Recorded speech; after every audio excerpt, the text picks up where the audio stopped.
Over 300 projectiles, one night, one sender. On April 13, 2024, Iran launched its first ever direct military attack on Israeli soil. Not a proxy, not a militia.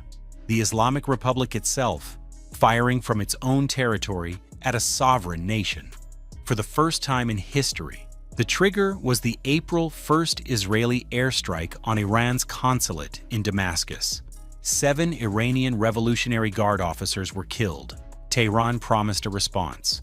The world assumed it would come through Hezbollah, through the Houthis, through the usual web of proxies that gave Iran plausible deniability. Instead, Iran did something it had never done before. It fired directly. What followed was a 5-hour aerial assault. Shahed drones launched first, slow, buzzing, expendable. Then cruise missiles, hugging the earth, ducking radar. Then ballistic missiles, arsing through the upper atmosphere, screaming back down at speeds nothing human can outrun without the right equipment. 3 completely different weapons, 3 completely different problems, all arriving at roughly the same time. That layering was not an accident. Iran didn't build this arsenal overnight. Decades of sanctions, reverse engineering, and hard lessons absorbed from watching American and Israeli air campaigns forged a military that learned to compensate for what it couldn't buy. No stealth aircraft, no 5th-generation fighters. So Iran built quantity, built range, built the kind of arsenal designed to overwhelm a defender rather than outfly one. The result was a single night that functioned as a live-fire inventory of everything Iran had spent 20 years building in secret.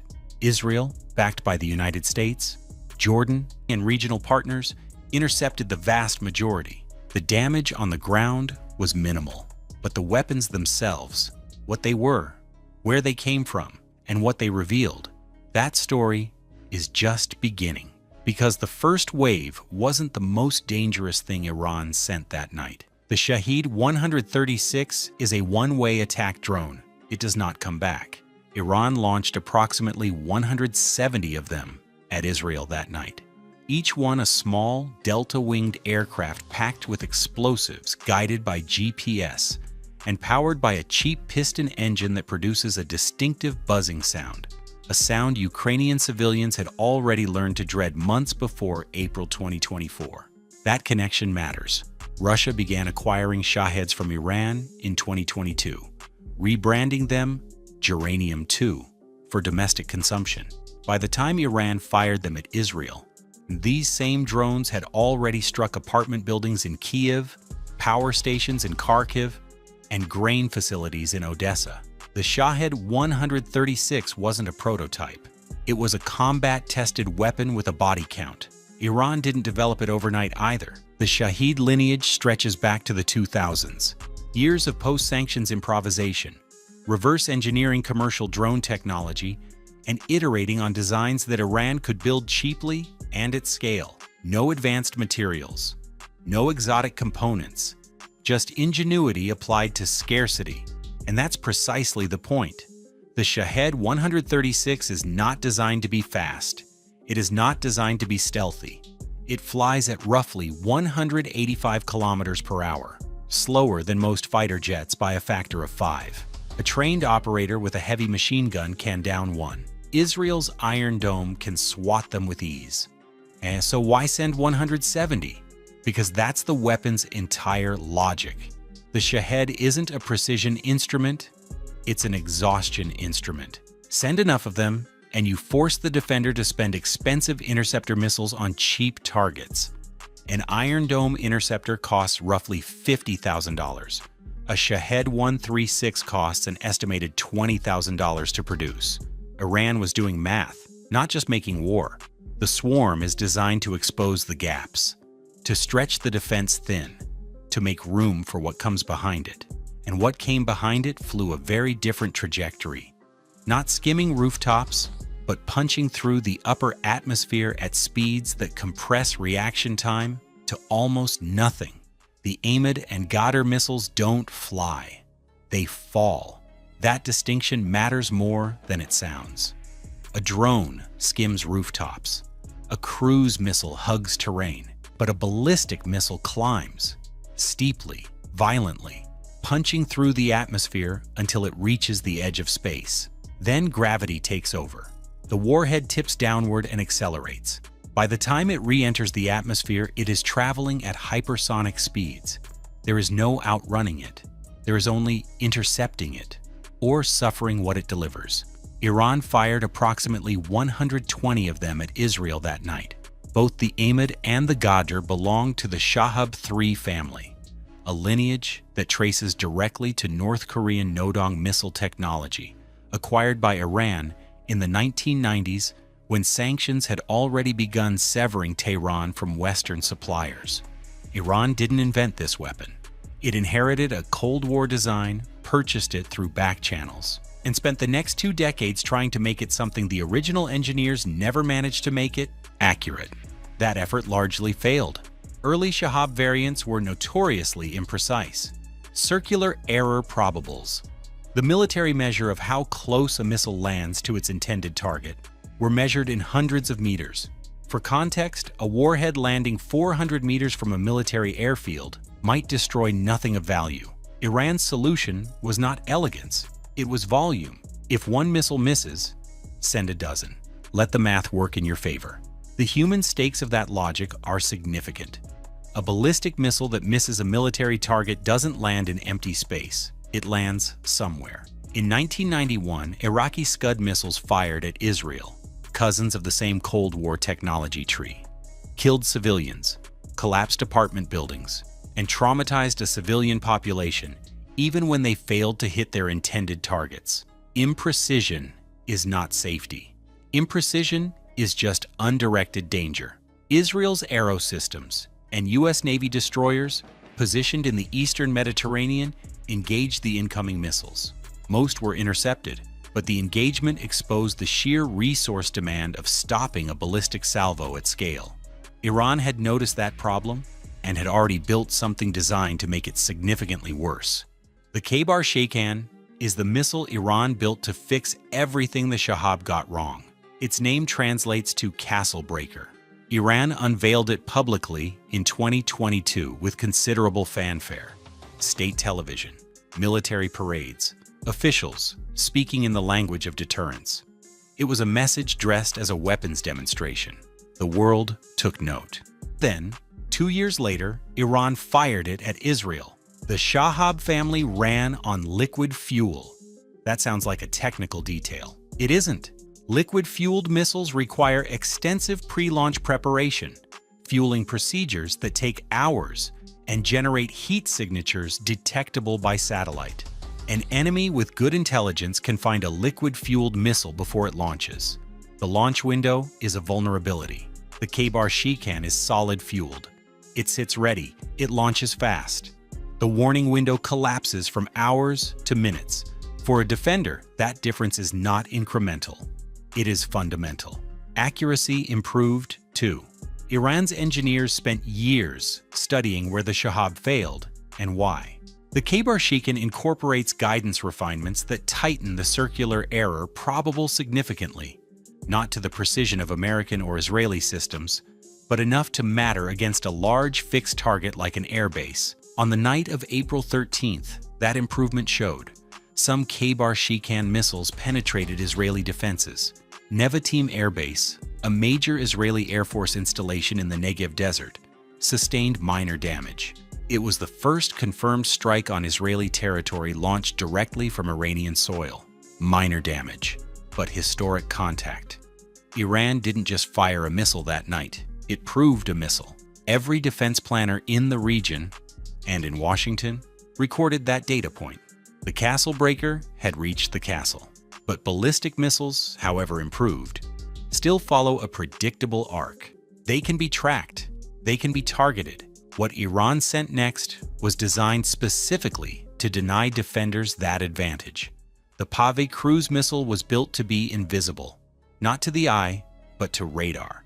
Where ballistic missiles arc high and announce themselves through physics, the Pave does the opposite. It flies low. Terrain-following algorithms keep it close to the Earth's surface, tucking into valleys, tracing ridge lines.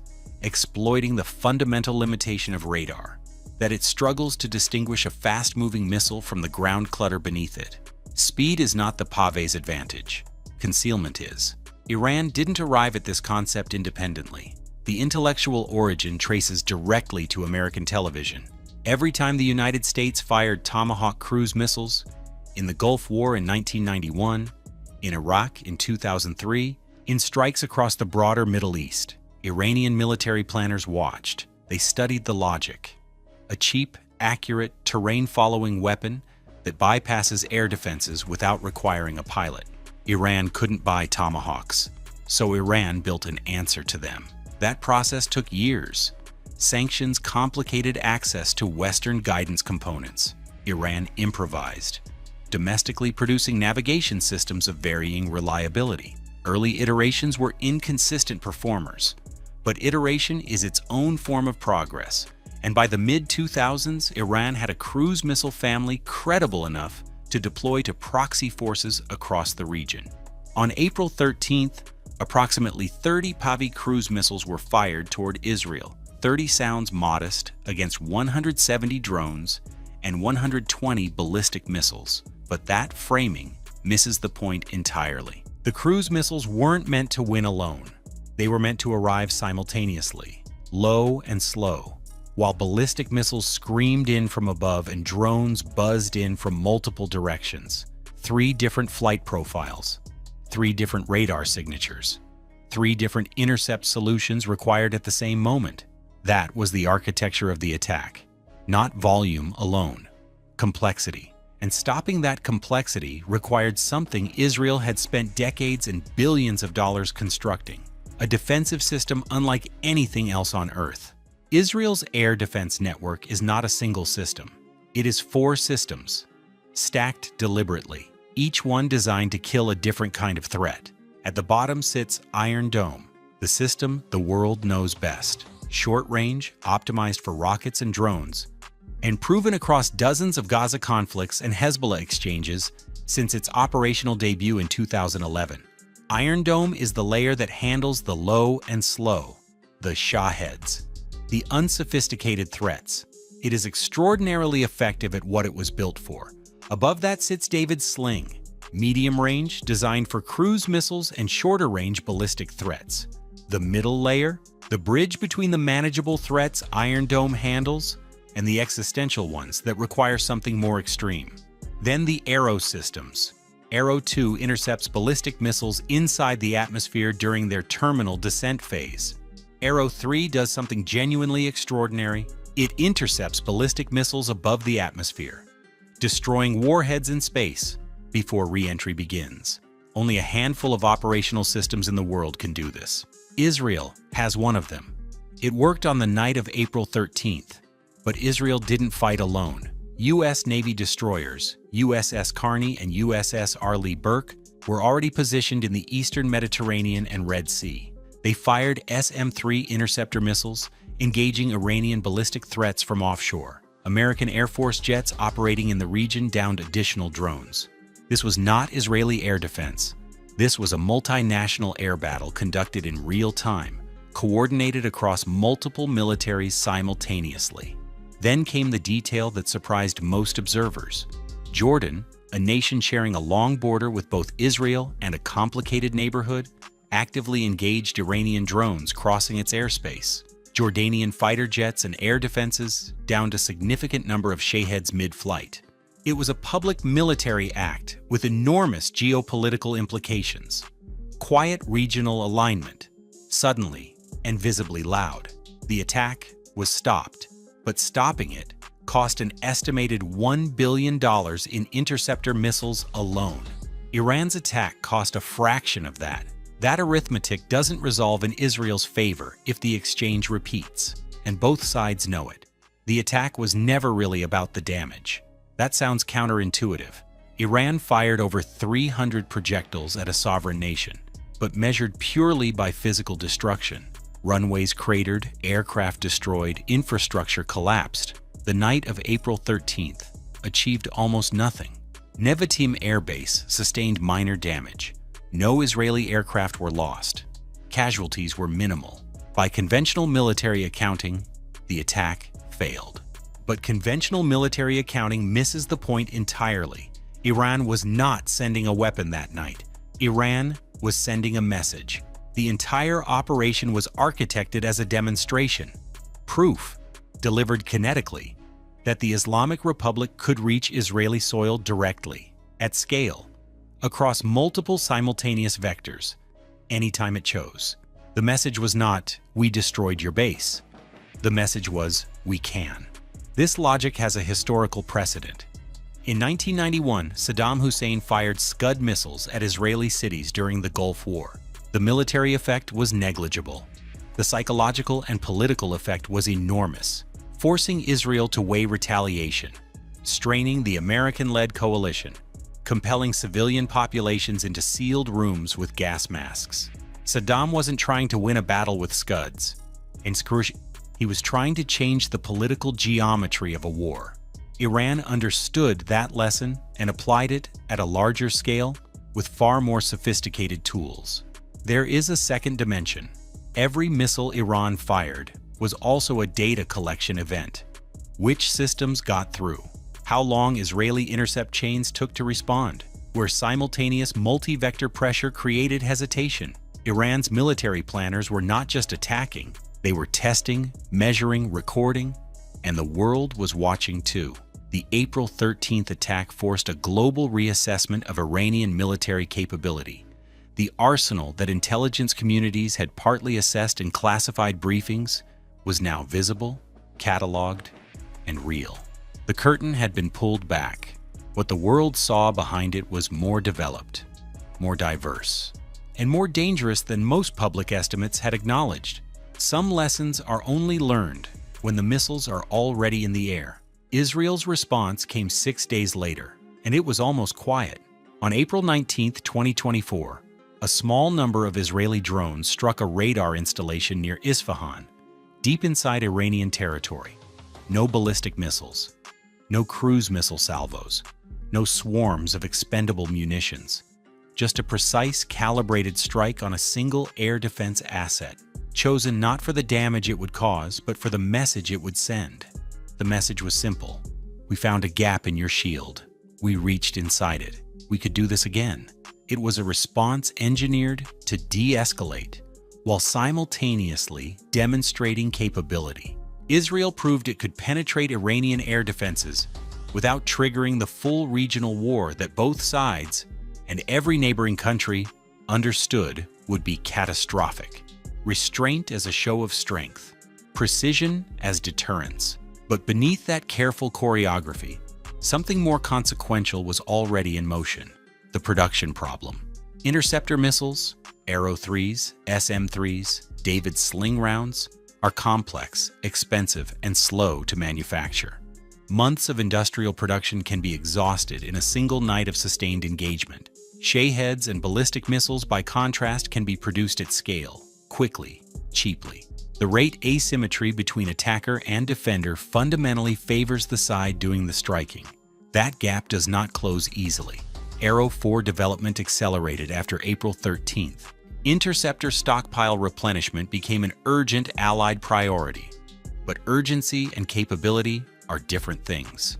The arms race that April 13th formalized was not new, but it was newly visible. Every weapon Iran fired that night had a history.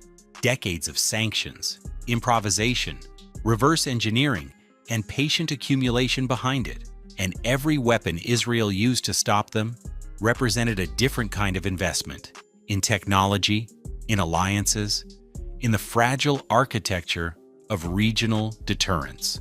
One night, over 300 projectiles, and a question that still has no clean answer. What happens the next time, when both sides have learned from this one?